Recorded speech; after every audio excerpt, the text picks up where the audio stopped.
Oh, professional setup. Oh yeah, no. Hey, I if you invite me on a podcast, I respect it. I try to show up looking as good as possible. So you went, I assume you went out and just bought that mic and the headset today. 100%, dude. I just got back from Guitar Center. I am sweating and I am ready to talk about comedy.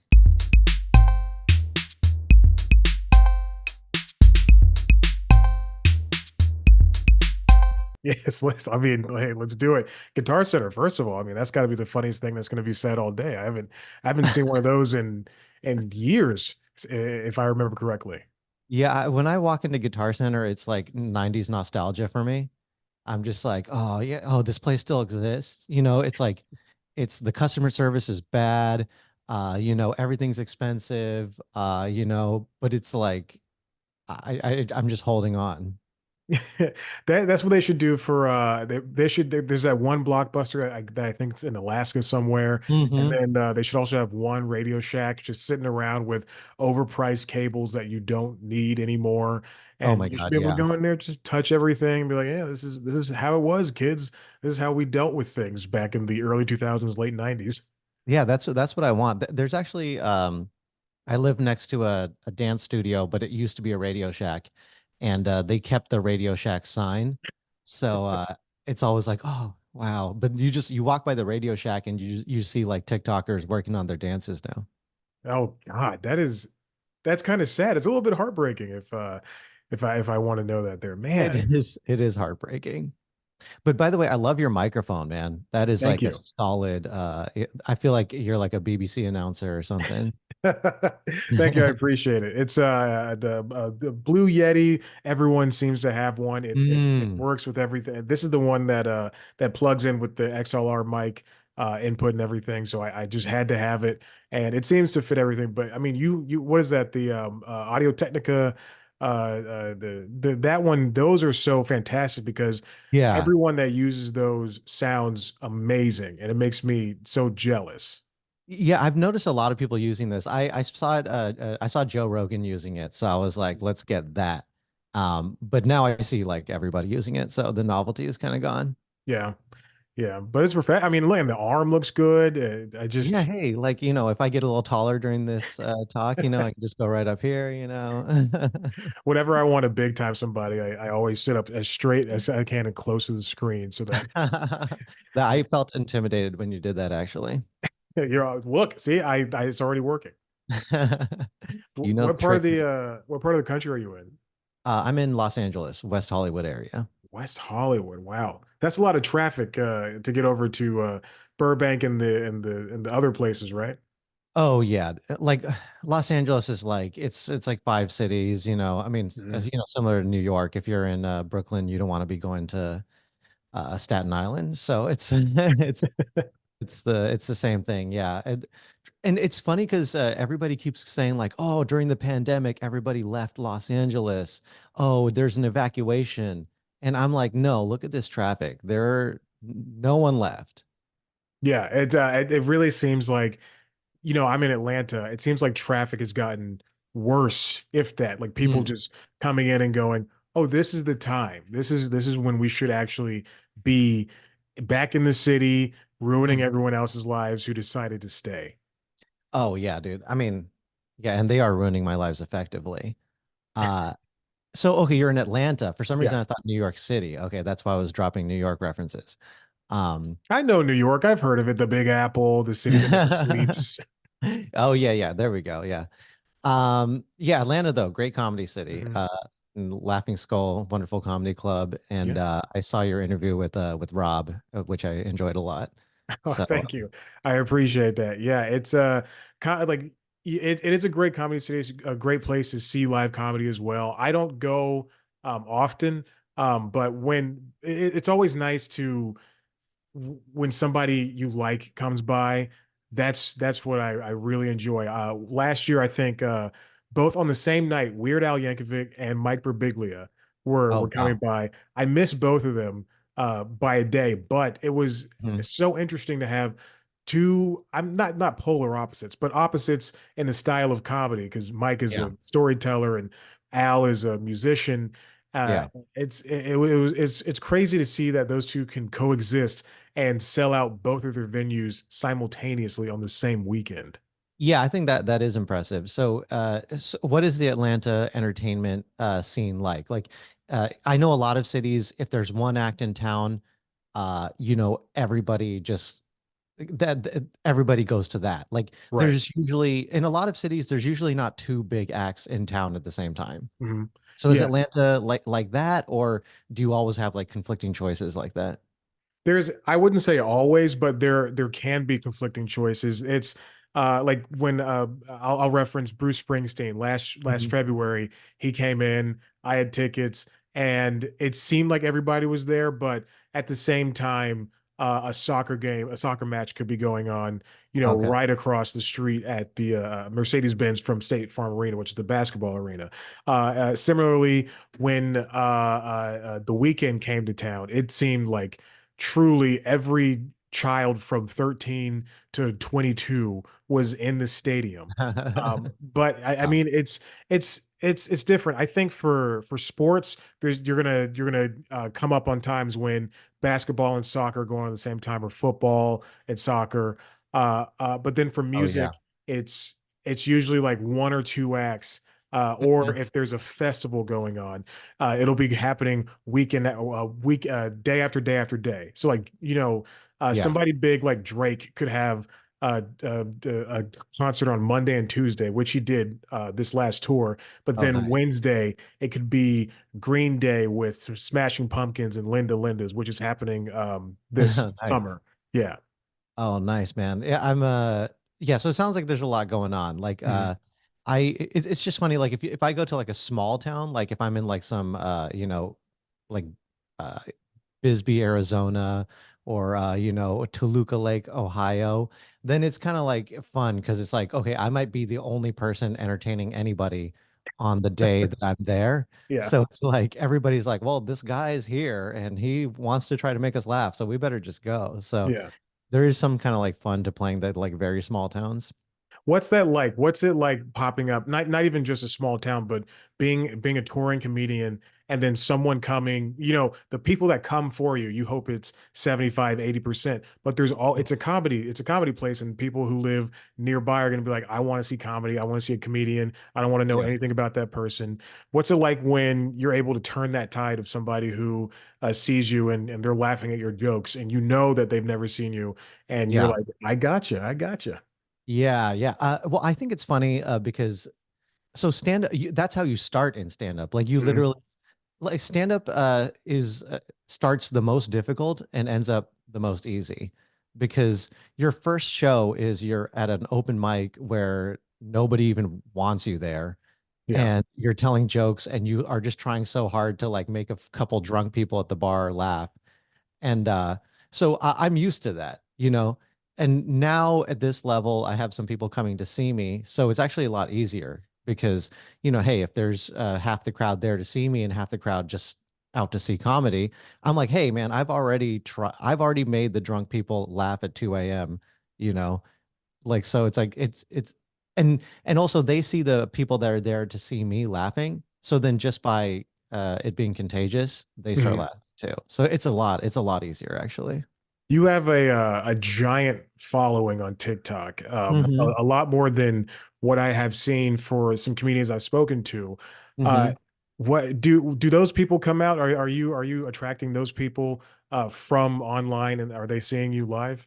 Hmm. Yeah, they're coming out. Yeah, they which is really fun because I think like so I started doing my TikTok during the pandemic when yeah, everybody was just at home. So I think the stuff I was putting out and it was also like pandemic related stuff. And Mhm. so everybody just started watching me. And now it's cool to see like after the pandemic, like the people that watched me when we were all cooped up in our house, actually coming out in person.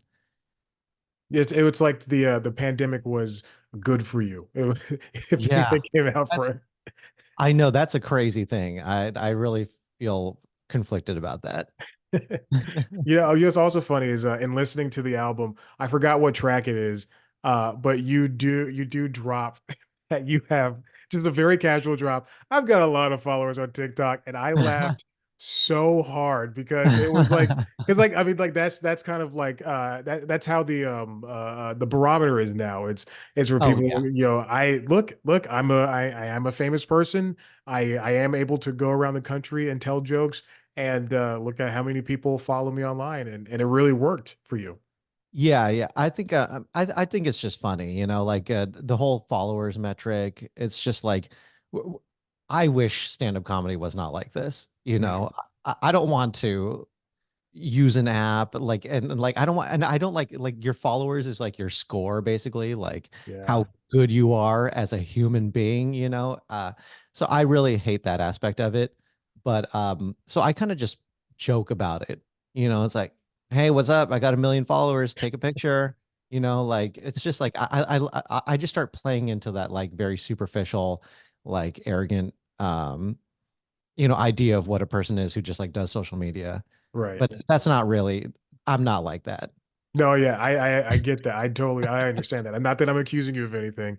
Yeah, I also appreciate your YouTube channel is just it has what the last two Mhm. specials that you recorded at Yeah. some comedy places, and that's such a, not just for my own research purposes. I think that really paints a picture of who you are, especially with all the clips as well, Yeah. of who you are as a comic, and that really helps you stand out because yes, TikTok helps a lot, and short form video is great for reels and everything. But Mhm. the long form stuff that you can put out and that you already have access to can Yeah. really attract more fans and followers in the long run.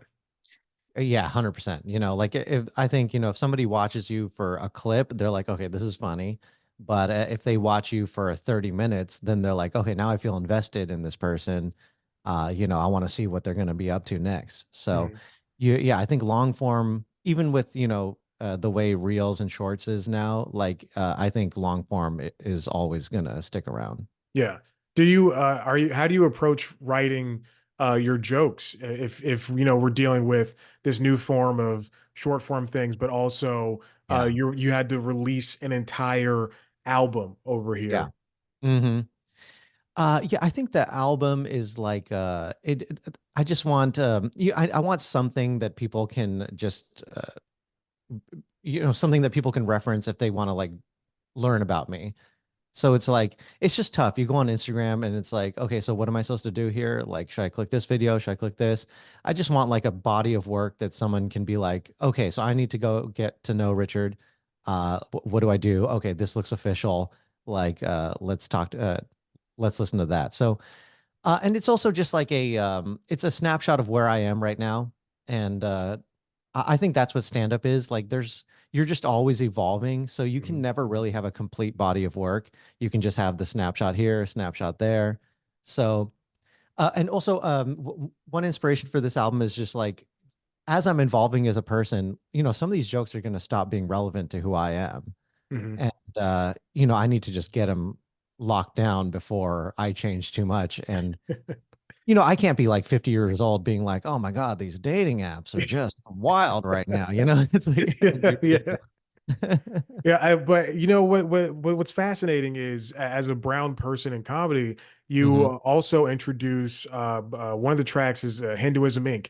And it Yeah. is just you talk about your family, you talk about religion, and it's a very good way, a gateway of getting to know you because that is a part of who you are, and in the same vein that dating apps and in hmm general can also be a part of who you are. Was that something that you wanted to tackle naturally, to jump on and show people like, hey, I'm a diverse person on stage, but we're also all the same. Yeah, definitely. I think, I think religion is fascinating. And I think the different religions, the way, and it's just, there's so much humor in just the way religion is structured, and it's like it's almost like there's like they're like superhero characters or something, and Mm, they all have different personalities, and yeah, so like I'm like religious adjacent probably. mm, Like my family is Hindu, but I grew up in America. I have a lot of atheist friends. But I just think like the way these religions are structured is so funny. Like, and Yeah, I think if we just poke fun at like the different religions, then it's like, hey, this is all the same thing. You know, Right. we're all just like creating some structure for ourselves to like, uh, feel better about ourselves. And I just think it's funny the way the different religions do that. Yeah. I'm reading the Three Body Problem trilogy right now, Hmm. and I'm on the third book, and they kind of the writer I cannot pronounce her name for the life of me, but she kind of writes essentially just that Hmm. because these aliens have come, Yeah. and everybody's like, well, I guess we're all gonna die at some point. I also I want to mention religious adjacent. I think that might be the title for your next album. Yes. It's I think perfect. that's what I am because it's funny because you see a lot of people that let go of religion and Mhm. then they start saying things like, oh, okay, well, it's we live in a simulation. And if you say we live in a simulation, then I'm like, okay, well, who programmed the simulation? And then you go like, oh, well, some programmer. And I go, okay, well, then, so that's your God, basically. So at some point, I just feel like everybody is a little bit religious or spiritual, Yeah. no matter how far you go. And even if you say there's no God, this is all an accident, it's like you still something made this accident too. Mhm. So, Yeah.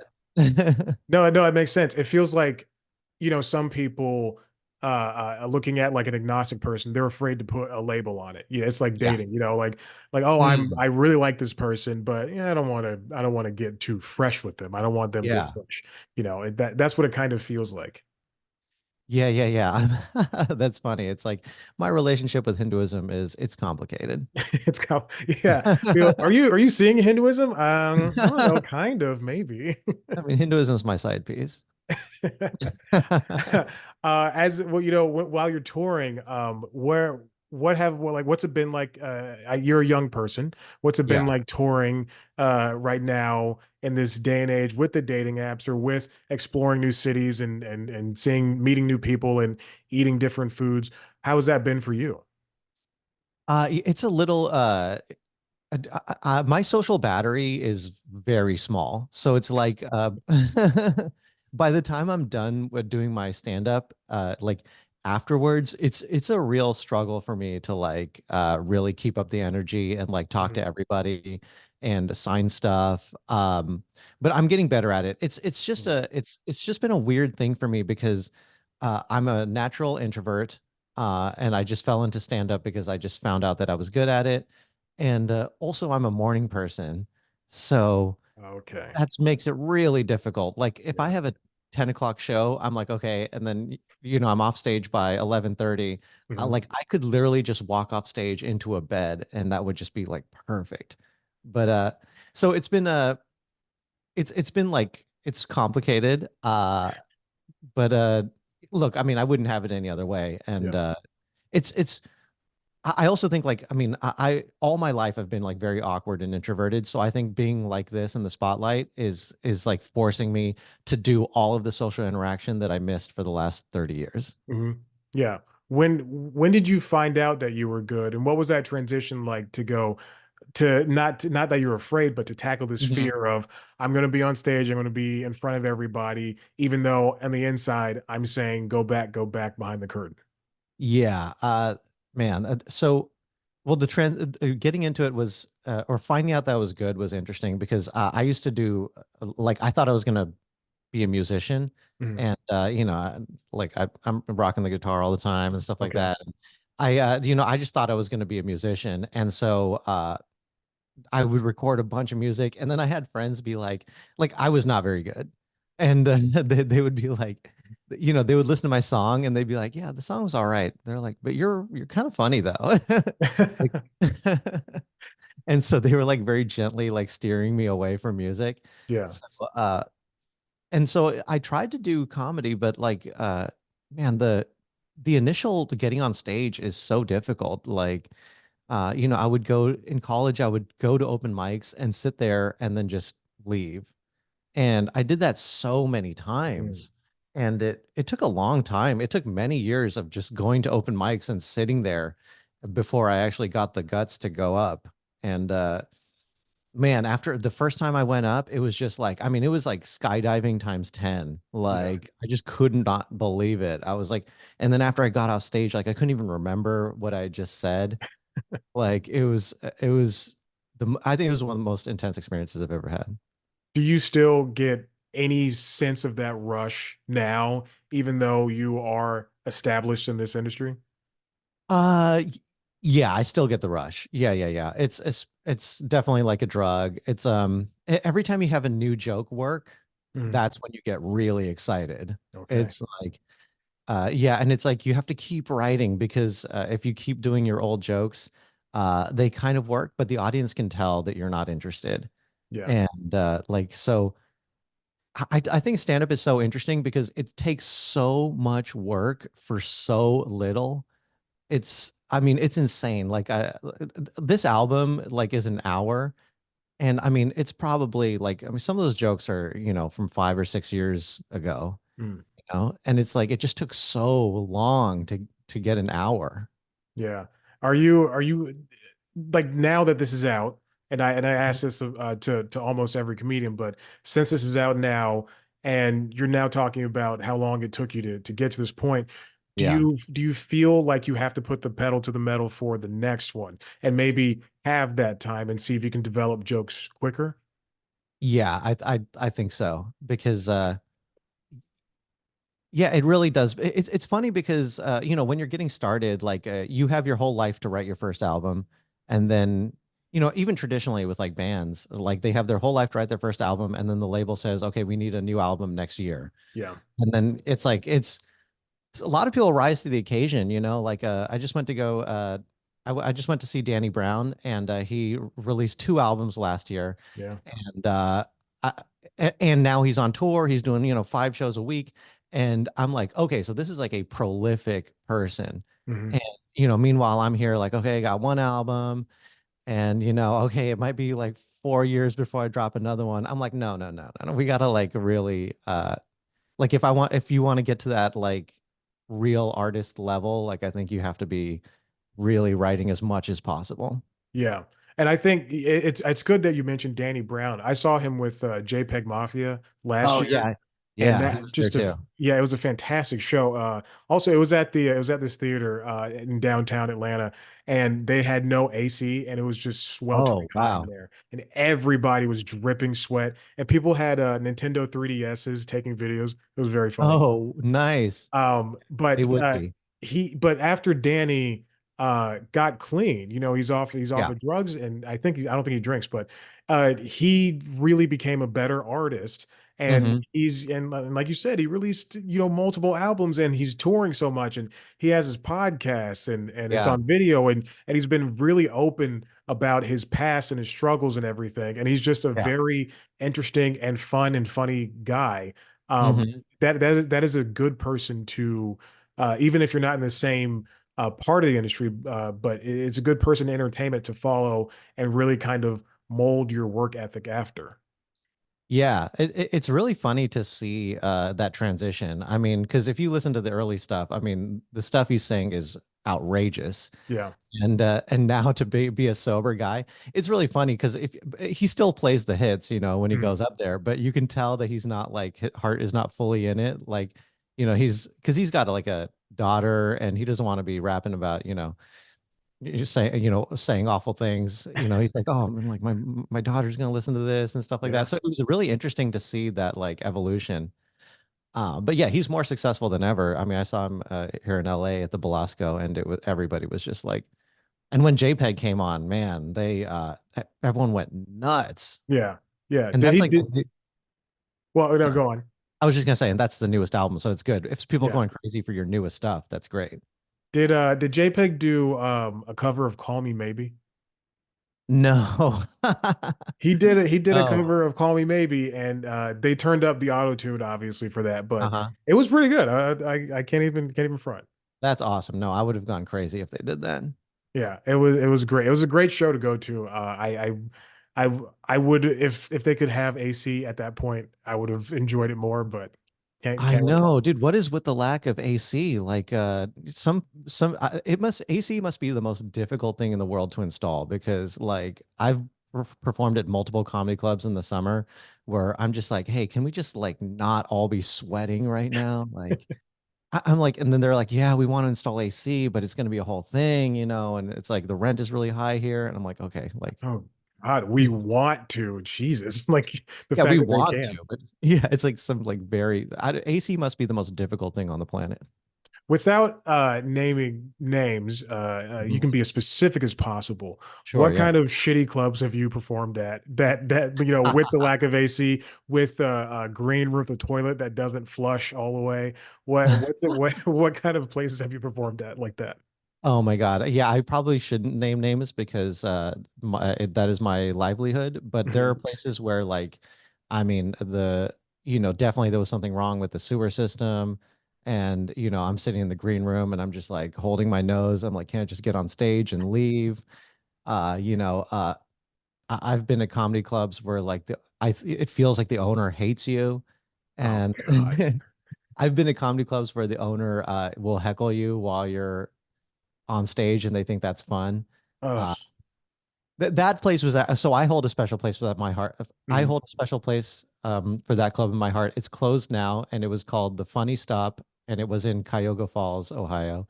And it was oh my God, it was so fun. It was like a cafeteria basically. They were just slopping stuff on people's plates. Like it would just be Oh like some sort of red mixture, on everyone's plate. God. And then like you're performing in front of this what it looked like a chalkboard. It was just a chalkboard that had a bunch of writing on it. And then, you'd be on stage and then, I would do a joke or something like that. Like, hey, Hinduism is interesting. And then he'd be like, Hinduism sucks. It'd be like, and like, oh, and you want to get paid, right? So you're like, oh, yeah, yeah, I guess it does suck. And then you're just selling out so hard. It Yeah. was very special time. That was called the funny stop. The funny stop, It, yes. well, it looks like they did what their namesake implied, is they funny stop there. They stopped the funny, 100%. I think Oh, yeah, if you go way back in my Instagram, there's like a photo of me performing there.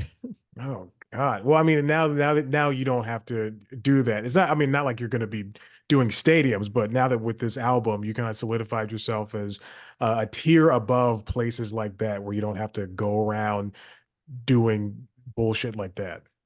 Well, everybody cuts their teeth. Like I don't want to say anything bad about the funny stop. Like I enjoyed my time there. Mhm. But it was like it was basically like a boot camp, you Yeah. know. Okay. And it's like if and I think what the owner was doing, probably what he was doing was like preparing us for dealing with hecklers on the road, you Mm. know. So it's like he's like, hey, I'm gonna attack you in this like safe environment, and then because hey, somebody on the road might actually be malicious towards you and stuff like that.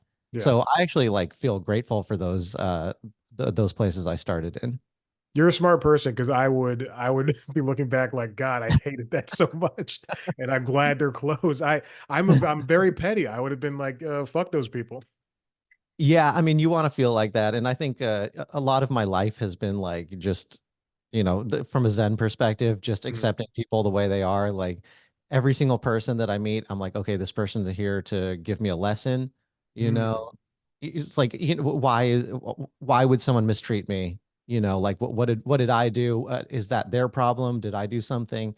Um, Generally, if someone does something bad to you, it's they're having a bad day. Mhm. Like my friend was telling me she was performing at this show, and she, the time of she was supposed to do 10 minutes. She was probably at 11 minutes, and the owner just turned up the music super loud, like Oh so man. loud, and then I mean she was having a great set. She was Yeah. crushing. And he just turns up the music so loud. And then she's like, wait, what? And then he comes over the mic. He goes, you're over your time. Get off. And then she's like, oh, okay. And then she just left. And she had already said, "Hey, this is my last joke." Yeah. And, so, but that's not her fault. And that guy, who knows what happened to that guy that day? Yeah. Maybe somebody kicked his dog or something. Jesus. Like the one of the worst things you could possibly think of. Um, there's something I also noticed when I listened to this album. It's you are and you just mentioned it. You are very relaxed, and it is kind of like you're talking to friends, and it feels so intimate. It's so intimate that I can hear people's individual laughs. I know when Oh there's yeah. a certain lady that is really enjoying it. I know Mhm. when there's a guy in the back that's like so positive and really into it. Where as a comedian, as someone who's supposed to be typically stereotypically jaded and angry Mhm. at the world, where does that come from? Where did that come from prior to your career, and how do you keep maintaining that? Even still thinking of, oh, that person might have had a bad day, or Yeah. something like that. Uh, does that stuff, the heckling, potential heckling, does that any of that ever get to you? It does get to me. Oh yeah. No, I feel and I think what happened is that I actually became so jaded that I decided, well, I might as well just have fun. Hmm, So like I would not say like I'm above being jaded. Like I've been heckled, I've left the state, I've driven home in tears. Like hmm. all that stuff has happened to me. I think now it's just like it's just acceptance. Like this is what I'm doing with my life, and hey, there might you know what it is? I watched the Arnold documentary, and Okay, yeah, he kept on saying be useful, and I was like, okay, you know what? I just want to be useful. So hey, my job, somebody paid money to come watch me. So my job here is to try and make this person have a better day. Like yeah, that's the service that I'm providing here. Uh, so I try to like take myself out of it, and it's almost like I'm working at the cafeteria or something like that. Like my job here is to just put food on plates correctly and stuff like that, so people feel like they got what they came for. So when I took myself out of the equation, I think that's when I started becoming more relaxed and happy on mhm. stage. I like that. That's a good analogy. The cafeteria thing. That's a really good analogy. I Uh, don't want my fans to think that like, I just feel like I'm a cafeteria worker, but it's like I think of stand up as a craft. yeah, yeah, yeah. And it's also Kismet that you mentioned the Arnold documentary. I Hmm. just finished. He was on Howard Stern in November, I think, and I just finished that interview. Where and like basically at the end, he was just like, "Yeah, I'm not as strong as I used to be, and seeing myself in the mirror kind of stinks." But there's an older gentleman at his gym that's 80 years old, and he continues to come every single day, and that's how he just wants to stay healthy. And you're Yeah. doing that with your attitude and with your comedy, and it's just great all around. Yeah, I think it is funny. Like stand up takes so long to get good at, and every single year that I do stand up, I go, "Oh, I'm actually better than last year." Right. So, it's like as long as that keeps on happening, I'll keep going. Because I just want to see how good I can get. Yeah. Because a lot of and luckily, like with like bodybuilding, I mean, there's a shelf life there. Like Mhm. past your 20s, you're not going to be like winning bodybuilding competitions. But stand up, I mean, you can just keep going until you're 80. So Yeah. like, let's do this, man. Yeah. Let's go. You have at least, I don't know how old you are. I'm gonna say you have at least 50 more years. So there you go. Yeah, I could rock 50. Yeah, sure. I mean, Colonel Sanders started KFC when he was 65. So, Yeah. and KFC is still going pretty strong. Yeah. Yeah. You gotta find your 21 seasonings or how many seasonings is it? I actually don't know how much seasoning on KFC. However many dozens of seasonings that they put in that chicken. Oh yeah, it's good though, man. Oh, and those mashed potatoes, man. Well, Richard, I don't want to take up too much of your time. This has been a fantastic talk. You're a very funny person, and Thank you, man. truly, it's a joy. Hopefully, I get to talk to you next time more about your life in the Silicon Valley. Oh yeah, that'd be great. Yeah, hey, and if you want to do another episode sometime, I'm happy to do that. And when I come through Atlanta, at the Laughing Skull, would be great to see you. Oh So, yeah, of yeah. course. All right, Richard. Congratulations on the release, and Hmm. thank you so much again. I very much appreciate it. Yeah, thank you for having me, Chad. This was really fun. You're very welcome. I'll see you. All right, thank you. Have a Yeah. great day.